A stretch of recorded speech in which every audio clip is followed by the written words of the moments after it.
Secretário de Estado de Igualdade se organiza encontro com rede referral da rua, o coordenador da advocacia luta para a violência contra feto no Labarixira.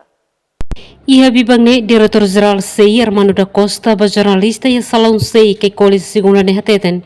SEI organiza encontro com rede referral Sira, o sabele halo prevenção contra a violência baseada em gênero, feto no Labarix e Timor-Leste. Diretor-geral SEI hateten e encontro ne hamuto com parte roto.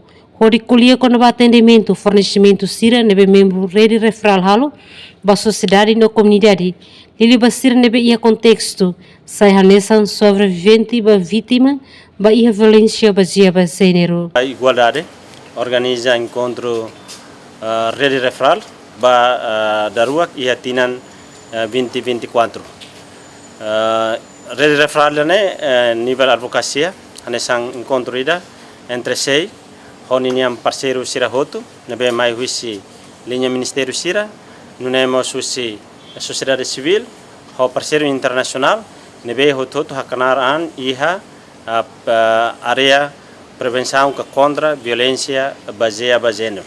Iha encontro né, a minha muito parte hoto, horicolia conaba atendimento, fornecimento Sira nebe membro de referral halo, baia itaninian sociedade, baia itania comunidade, liliu ba malu Sira nebe iha contexto né, sai hanesan sobrevivente que a vítima baia violência baseada em gênero.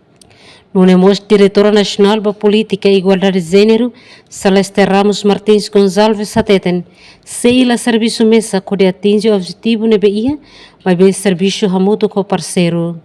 Objetivo específico e encontro né, mas apoio e coordenação, ou fornece serviço busca solução para caso hirak nebe difícil, coleta dados para caso nebe fornece serviço Sira.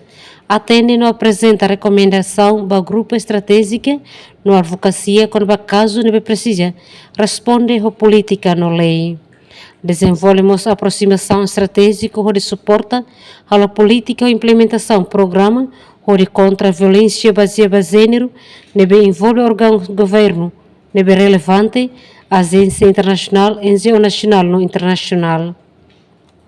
Além de acesso à advocacia, não há menos barreira, clarifica a estratégia, não há conhecimento com o mecanismo, prevenção e resposta à violência baseada em gênero.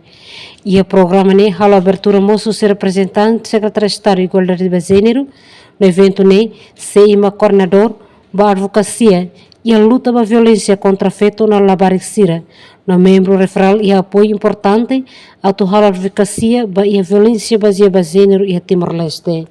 Emerenciana Pinto, Estel News.